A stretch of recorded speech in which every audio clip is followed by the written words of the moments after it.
The Intelligence Advanced Research Projects Activity, or IARPA, invests federal funding into high-risk, high-reward projects to address challenges facing the intelligence community. Catherine Marsh is the director of the office. Catherine, welcome to the program. Hi, great to be here. So IARPA has 4 focus areas. One of them is in AI, which is across a lot of projects. What's the latest developments on that? We have key things going on in advanced facial recognition and advanced analytics to give intelligence professionals tools that give them insight that they wouldn't get otherwise, using AI as a tool to enable that. So tell me a little bit about the facial recognition part, because sometimes people worry about that. It freaks some people out. Absolutely, but if you remember a few years ago when you had your license picture taken, it was straight on because that's what we needed to be able to, find bad guys, right? So with the technology that's been enabled through this, we now can do off-angle recognition of characters, and we can do that now with our most recent program, Briar, which is doing biorecognition from distance and range, because if you've got a little bit of wind, it impacts the image that you've got. So you've got to be able to improve that so that you can really catch the person that you're looking for. And so the capabilities that have come out of this program and the predecessors to it are the state of the art that are used across the nation. Let's talk about quantum. That's one of your focus areas, and you guys have been working on it for like 20 years or something like that. Well, since 2008, so 15, yes. Okay, not doing the math, but that's okay. Yeah. So what can you tell us about what's happening with quantum? I mean, there are no quantum computers yet. No, because quantum is still very far away. It's a very complex, complicated, and fundamental science that's got to be worked on. And we talk about this thing, sorry, this is going to be geeky, called a qubit, right? But that's what's important to enable the next generation of quantum computing. But I will say that quantum technology that we developed on our program actually enabled Google to make their quantum supremacy, because they actually bought the team that we were investing in at the University of Berkeley and took that technology to the next generation. So we're working on the fundamentals that enable, but quantum computing is not here tomorrow, okay? But what you start to hear now is quantum is in a wide variety of other things, quantum information science, quantum sensors, and so one of the things I particularly worry about is, are we taking something that was targeted for X and now we're expanding the reach, And what does that mean, quantum supremacy? Can you have supremacy if it doesn't exist yet? No, but they use that to say that they've made the highest mark, the most stable ability to stabilize those things called the qubits, and also do some advanced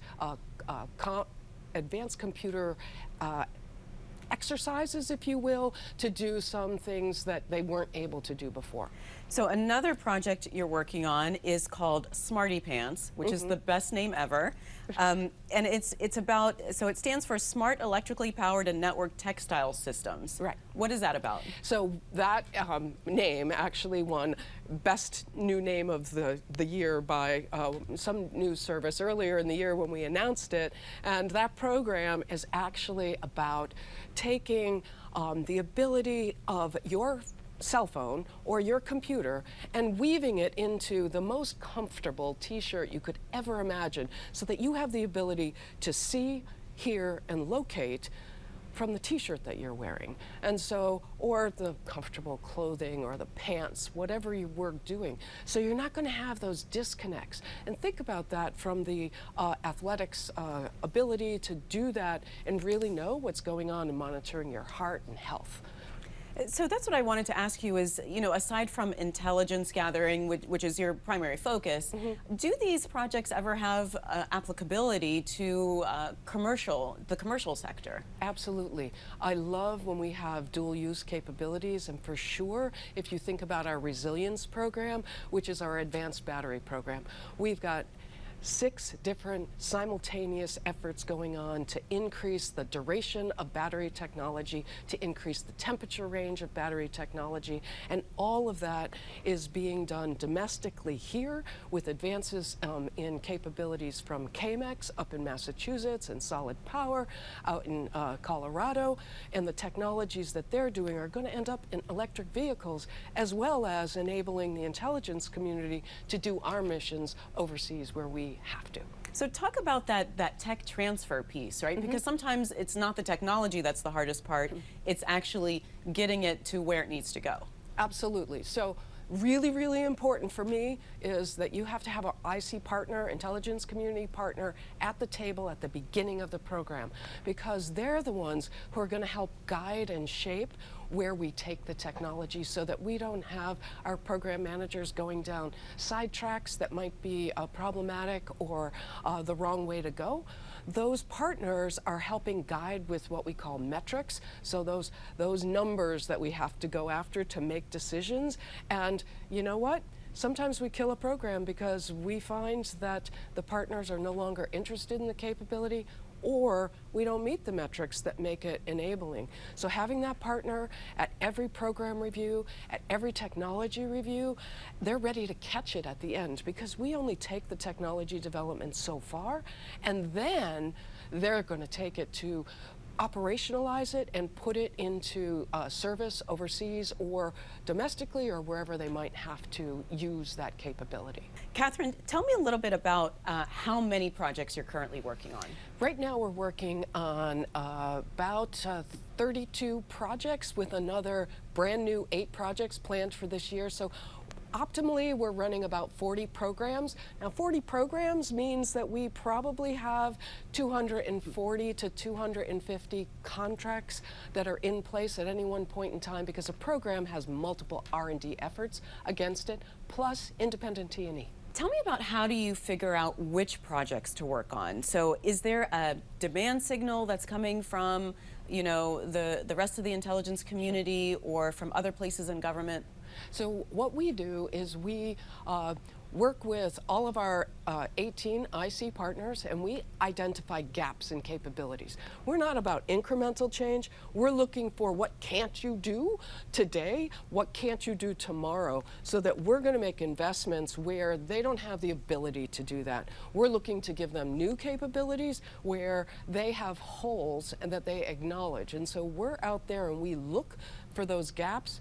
We then try to find a great program manager with a great idea that will go against that capability, and then we bring them on board and we start a new program. So as you said, I mean, these projects tend to be high risk, high reward. So how do you know that the investment is worth it in the end? How do you know the investment is worth it? Well, ultimately, we are giving new capabilities to the intelligence community partners, but along the way, we're very conscious of that. So we have metrics that we hold every program accountable to. And that means that we make assessments every 6 months. Are you meeting those measures or not? And if you are, then you are meeting the goals that our IC partners want. In addition, we do independent test and evaluation. I like to call it trust but verify.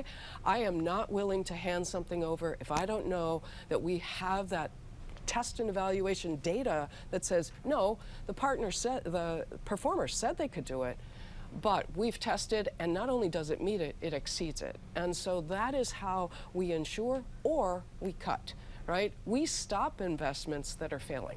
And that's really important, because you don't want to you know, stay tied to something that somebody falls in love with because it's a good idea.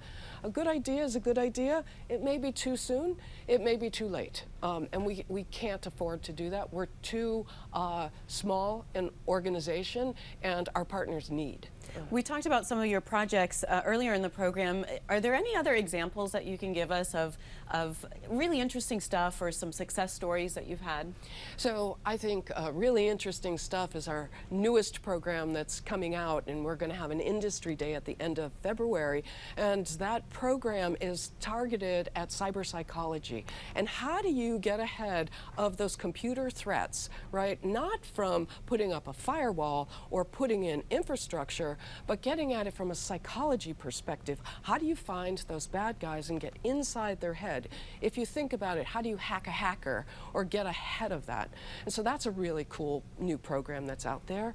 We've got a program that's going after space trash, right? Because if you remember a few months ago, NASA wanted to do a spacewalk and they couldn't because there was too much space trash that would have hurt the astronauts. Well, that same thing affects our satellites, right? And satellites are really important, not only for what we're doing in the intelligence, for communications around the world. So getting ahead of that is really another new program that we're going after. Tell me a little bit about your program managers and what their backgrounds are, what their expertise levels are. They have to be subject matter experts. So we bring on people because they've got a great idea and they're passionate about the work that they want to do. And so we have people who are psychologists, we have people who are physicists, electrical engineers, battery technologists, psychologists, and we actually even have one of our program managers who was a professional basketball player in Europe. So it's really about the great idea that you have, and that you really want to come. You've got a passion for doing that idea, and you're only going to be here 3 to 5 years. And then you go back out to the private sector or onto some other aspect of your career. So it's a short-term, high-reward investment of your time to come to the intelligence community. Well, IARPA is modeled on the ARPA model, right? Yeah. There's DARPA, ARPA-H, ARPA-E, all Yeah. those. Do you believe that that model is working? And if so, what makes it successful? Yes, I believe the model is working, certainly for us, certainly for DARPA. What makes it successful is the rigor that we put into it using what I like to call the Heilmeyer Catechism, which is on the wall at IARPA, it's on the wall at DARPA, and that is that framework for setting up the program to begin with. What do you want to do? Why do you want to do it? What are the challenges associated with it? So you're framing it up front. You're not just diving in. You've got to be able to address that entire catechism and enable that the state of the art is ready to make that investment before we're going to launch that program. So, yeah. And you're a PhD scientist, and I just want to know about, encouraging girls and young women in the STEM fields and in public service. Yes. There's still not enough of us, to be honest with you. I thought there would be a whole lot more a long time ago when I started my career, but it matters. We have so many avenues where you can succeed inside the government, across the nation, all right? But we need you. We need you to participate in our programs and bring your technical excellence to us. We offer the ability to get your hands dirty, to work in the lab, all the way up to being program managers, to running organizations. And if you had told me that I would be chief scientist at the CIA or running IARPA when I was going to grad school, I would have told you were crazy. I'm sorry, but I have been very fortunate to have fabulous mentors. One of the things that I do, and it is incredibly important to me, is I take care of my people, and mentoring the officers and the young scientists who enter into the intelligence community and help them find paths, find new opportunities, find those jobs that will help them blossom and take their technical excellence and move it on to that next level. Really important. Catherine, so nice to talk to you. Thanks so much. Thank you. Thanks for watching. If you enjoyed the video, give it a thumbs up and subscribe to our channel so you don't miss out on any future Government Matters interviews.